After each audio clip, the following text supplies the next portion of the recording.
সারা রাত্র অনেক ধরনের গান করেছি, তাদেরকে স্মরণ করে একটি গান হয়নি। সেদিকে লক্ষ্য রেখে একটি গান থাকবে।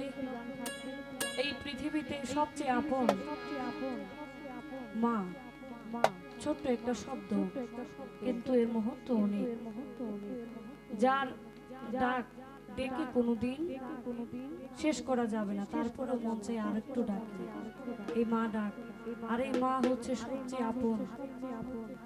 স্বার্থের জন্য সবাই ভালোবাসে, কিন্তু মা, যে মা সন্তান ছোট থাকতে পেছনে ঘুরে বেড়ায়, কাঁদে যে আমার সন্তান খায় না, সেই মা বৃদ্ধ বয়সেও কাঁদে। কিছু কিছু সন্তান যারা মাকে দেখে না, সে বৃদ্ধাশ্রমে দিয়ে আসে, সেই হতভাগা সন্তান, সেই সন্তানের জন্য মা কাঁদে। তারপরেও মা কখনো মন থেকে কোনো সন্তানকে, সন্তান যত বড় অপরাধ করুক তার জন্য কখনো অভিশাপ করে না।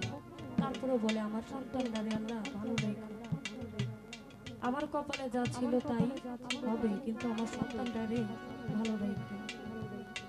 মা ইচ্ছা করলে যে কষ্ট সন্তান দেয়, অনেক কিছু বলতে পারে, কিন্তু মা সব সময় সন্তানের জন্য দোয়াই করে যায়। এই মায়ের মতো আপন পৃথিবীতে অনেক মানুষ আছে, খালা বলেন, ফুফু বলেন, কেউ মায়ের মতো না। অনেকেই বলে যার মা হারিয়ে গেছে সেই সব সন্তানদের সান্ত্বনা দেয়। ফুফু এসে বলে আমি তো আছি, আমি তো তোমার মায়ের মতো। খালা এসে বলে আমি তো তোমার মায়ের মতো। 2-4 দিন যখন যায় তখন আর সে খালা ফুফুরা থাকে না। আর মা তারে বকলে একটু পরে আবার সন্তানের কাছে ফিরে আসে, যে আমার সন্তান বোঝে তাই ভুল করছে। সন্তান বুঝতেও দেয় না যে তার কথাতে সে কতটা আঘাত পাইছে। এর নামে মা।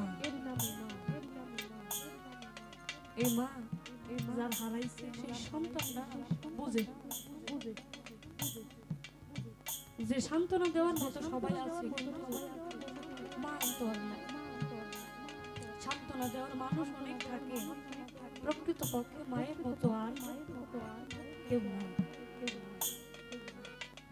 সেই সন্তান জনক দুঃখী হয়ে যায় যে এই ভবে এতিম হয়ে গেল, যার পিতা এবং মাতা দুনিয়াতে নাই। সেই সন্তানটা বুঝে দুনিয়াটা তার জন্য কতটা অসহায়।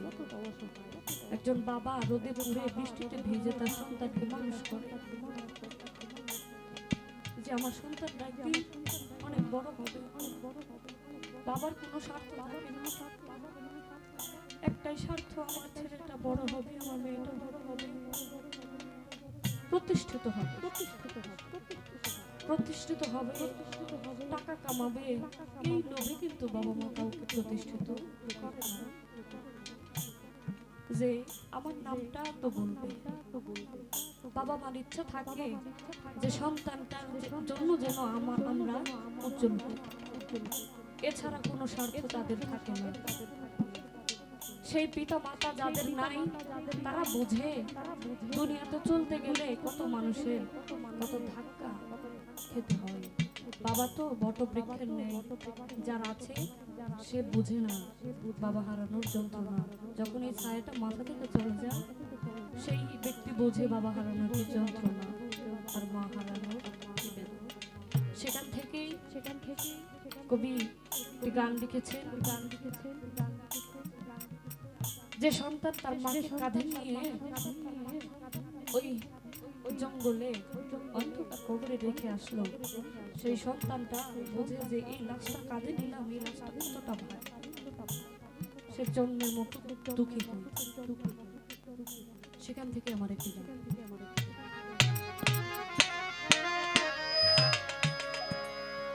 কি ঘুমে